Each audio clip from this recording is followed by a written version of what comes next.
Hello student, welcome to free academy. मैं Hina Chaudhary chemistry पढ़ाती हूँ आपको। स्टार्ट करती हूँ।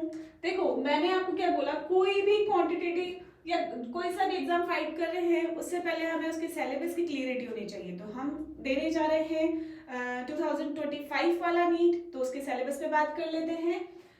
मैं बात करती हूँ फिजिकल केमिस्ट्री। केमिस्ट्री के सिलेबस में सबसे पहले हम बात करते हैं जो लास्ट आपका 11th क्लास में टॉपिक है, सम बेसिक्स इनऑर्गेनिक केमिस्ट्री का है। तो उसके अंदर आपका मोल कॉन्सेप्ट जो है, छोटे छोटे और भी होते हैं लेकिन मेन जो फोकस है हमारा यहाँ पे नीट के सिलेबस में मोल कॉन्सेप्ट। तो मोल कॉन्सेप्ट को पढ़ने के बाद नेक्स्ट है हमारा structure of atom. Structure of atom में आप सब पढ़ के आए हो 11th क्लास में, जितने भी मॉडल्स हैं, एटम्स की डिस्कवरी है, उसके अलावा आपका एवोगाड्रो प्रिंसिपल्स है, ये सारा चीज़ हम डिटेल में 1 to 1 पढ़ते जाएंगे। नेक्स्ट है आपका थर्मोडायनेमिक्स।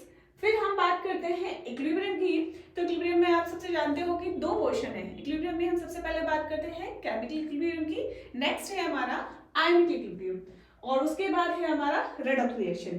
देखो, रेडॉक्स रिएक्शन का ये सीन है कि आपको पहले रेडॉक्स रिएक्शन की क्लियरिटी होने के बाद ही आप जो है आपका नेक्स्ट जो 12th का पोर्शन है इलेक्ट्रोकेमिस्ट्री, इसको क्लियर कर पाओगे। तो यानी हमें कहने की बात है कि बेसिक्स फंडामेंटल के लिए हमें ये चैप्टर्स 11th के क्लियर होने के बाद हमें ये चैप्टर होना चाहिए।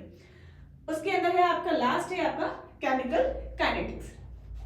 ये हमारी फिजिकल केमिस्ट्री की बात हुई। वैसे इसके अंदर आपको ये बता दूं कि सरफेस केमिस्ट्री और सॉलिड स्टेट आपका हट चुका है, इस साल नहीं है। लास्ट ईयर आपके कुछ क्वेश्चन थे लेकिन इस बार बिल्कुल भी नहीं है, कुछ और ऐड हुए, उस पर हम बात कर लेंगे आगे। नेक्स्ट है आपका इनऑर्गेनिक केमिस्ट्री। इनऑर्गेनिक केमिस्ट्री के अंदर सबसे पहले किसी भी चैप्टर को, या ऑर्गेनिक है या इनऑर्गेनिक है, तो उसके लिए नॉमेनक्लेचर की बात कर लेते हैं। वो आपके नॉमेनक्लेचर है। उसके बाद है next classification of elements and periodicity in properties. तो देखो, आप सब जानते हैं इनऑर्गेनिक हमारी स्टार्ट होती है हमारी पीरियोडिक टेबल से, और आप ये मान के चलो पीरियोडिक टेबल आपकी सबसे मेन इंपॉर्टेंट पोर्शन है जिससे आपका पूरा इनऑर्गेनिक के चैप्टर डिसाइड होते हैं।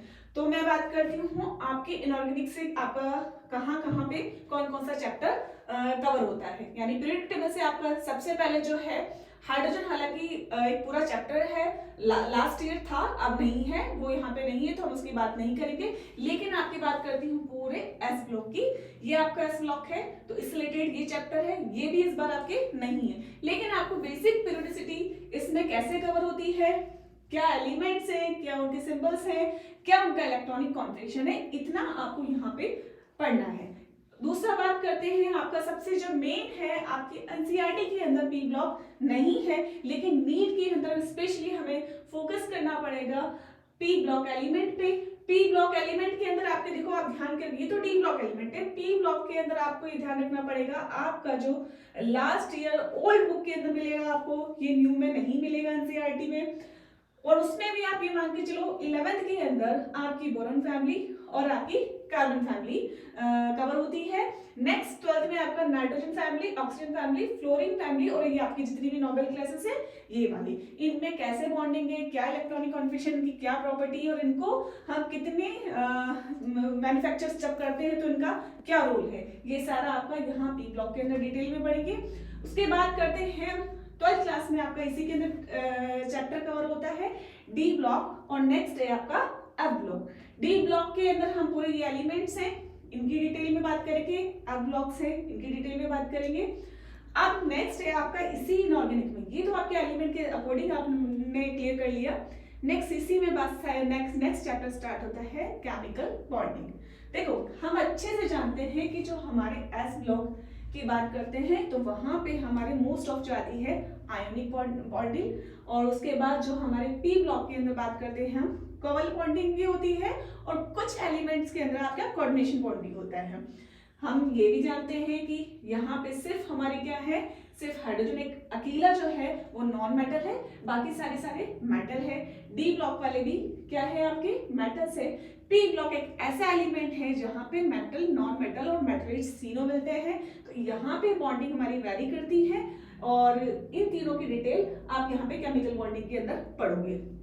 उसके बाद करते हैं 12th क्लास में यही केमिकल बॉन्डिंग का ही अपग्रेड पोर्शन, जिसे हम कोऑर्डिनेशन बॉन्ड जानते हैं के नाम से जानते हैं, वो चैप्टर भी आपका डी ब्लॉक। स्पेसिफिक यानी आपके डी ब्लॉक में जो बॉन्ड मिलता है वो आपके कोऑर्डिनेशन बॉन्ड मिलता है, उस पर आप डिटेल में बात करेंगे। मतलब मैं कहूँ कि आपकी पीरियोडिक टेबल, हाँ आपके साथ के साथ एफ ब्लॉक पे भी आपके जो बॉन्ड्स मिलते हैं उसकी बात करेंगे, लेकिन ये मैं कहूँ कि पीरियोडिक टेबल आपका बहुत बड़ा जो पोर्शन है वो क्लियर करता है। कितने चैप्टर है, क्या बॉन्डिंग है, यहाँ तक की बात करते हैं। नेक्स्ट पोर्शन हम चलते हैं, एक बार चेक कर लेते हैं कि हमारा और कौन सा पोर्शन रह गया। देखो अभी मैंने बात कर ली क्लासिफिकेशन ऑफ एलिमेंट, पीरियोडिसिटी की। नेक्स्ट है केमिकल बॉन्डिंग, मॉलिक्यूलर स्ट्रक्चर्स की। पी ब्लॉक यहाँ पे हो गया, डी हो गया, कोऑर्डिनेशन हो गया। लास्ट है क्वालिटेटिव एनालिसिस। जितने भी इनऑर्गेनिक केमिस्ट्री से रिलेटेड आपके हम जो प्रैक्टिकल्स में करते हैं, एनालिसिस करते हैं, वो पोर्शन इसके अंदर है। ध्यान रखना ये टॉपिक नया जुड़ा है तो अपने आप में इम्पोर्टेंट है। अब बात कर लेती हूँ मैं ऑर्गेनिक केमिस्ट्री। देखो अभी फर्स्ट एक तो इनऑर्गेनिक ऑर्गेनिक की क्लियरिटी जरूरी है। अभी जो आपने पीरियोडिक टेबल देखी उसके अंदर आपने ये देखा होगा कि बहुत सारे एलिमेंट्स हैं। आप ये मान के चलो ये अकेला जो कार्बन है आपका, जो पी ब्लॉक के अंदर आपका है ये वाला कार्बन, ये इतने सारे एलिमेंट्स बनाते, सारे मॉलिक्यूल्स बनाता है कि ये जो सारे बचे हुए हैं ना ये भी मिलके नहीं बना सकते।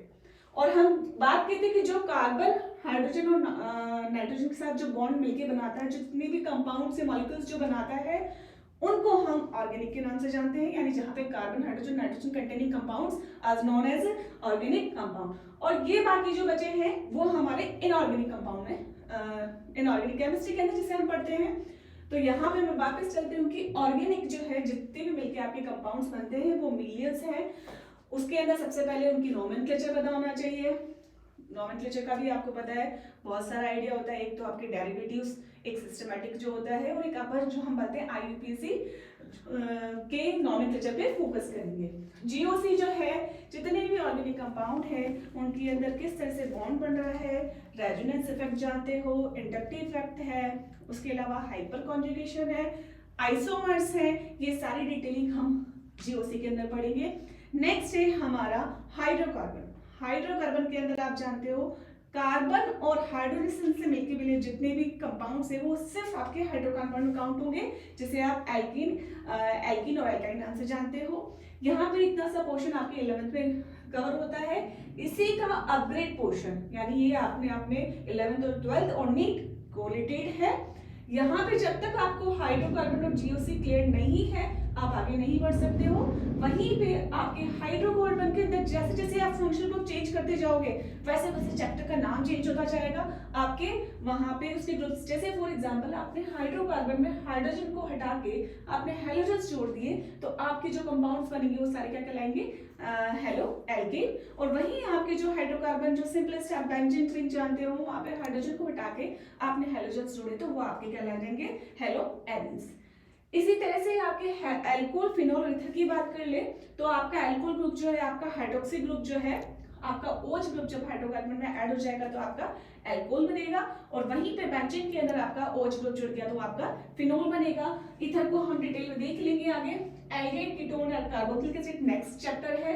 उसके बाद है नाइट्रोजन कंटेनिंग ऑर्गेनिक कंपाउंड। अभी देखो हमने जैसे फंक्शनल ग्रुप चेंज करे हैं, अब ये जो फंक्शनल ग्रुप चेंज करेंगे उसमें अगर हमने हाइड्रोजन को हटा के नाइट्रोजन वाले कंपाउंड्स, नाइट्रोजन वाले ग्रुप को जोड़ा है तो उसके अंदर आपके एमाइंस आएंगे, उसमें डिटेल करेंगे। फिर है कि जितने भी ऑर्गेनिक कंपाउंड्स हैं इनका जितनी भी इंडस्ट्रीज है उसके अंदर क्या रोल है, कैसे पॉलीथीन्स बनती है, वो सब पॉलीमर वाले पोर्शन में आ जाता है। लेकिन बायोमॉलिक्यूल्स जो आपकी कार्बोहाइड्रेट, प्रोटीन्स और आपके जितने भी फैट्स हैं उनके स्ट्रक्चर्स, उनके फॉर्मूलाज, वो सारे हम इसमें डिटेल में बात करते हैं। बायोमॉलिक्यूल्स आपका बायो का भी चैप्टर है, वहां से आप उसका फिजिकल वाली चीजें पढ़ते हो, यहाँ पे आप उसकी स्ट्रक्चर की बात करते हो। लास्ट और सबसे वेरी इंपॉर्टेंट जो आपका इस साल एड ऑन हुआ है वो है principle related to practical chemistry. यानी कहने के बाद इस बार आपको प्रैक्टिकल भी आपको सीरियसली करने पड़ेंगे और उसी से रिलेटेड आपके नॉलेज क्लियर होगी। जैसे आपके इनऑर्गेनिक में टाइटेशंस हैं, ऑर्गेनिक कंपाउंड जितने भी हैं उनको भी आपको डिटेल में यहाँ पे पढ़ना पड़ेगा। नेक्स्ट है प्यूरिफिकेशन, जितने भी आपके सब्लिमेशंस हैं ये सब इसके अंदर डिटेल आ जाएगी। ये अपने आप में बहुत बड़ा रोल करेगा क्योंकि ये बिल्कुल आपके न्यू है। Thank you. आपको कैसा लगा और हम इस पे आगे टॉपिक टू टॉपिक वाइज करेंगे। हमारा आगे की स्ट्रेटजी ऐसे रहेगी कि हमने पहले पहले किसी न किसी चैप्टर टॉपिक को क्लियर करा, उसके बाद एनसीईआरटी एग्जाम्पलर के क्वेश्चन करे, एनसीईआरटी के क्वेश्चंस करे, फिर हमारे लास्ट ईयर जो नीट के अंदर हमारे आए हैं उन क्वेश्चन पे फोकस करेंगे। Thank you. हमारे चैनल को सब्सक्राइब कीजिए, लाइक कीजिए, शेयर कीजिए, ताकि ज़्यादा से ज़्यादा बच्चे हमसे जुड़ सकें।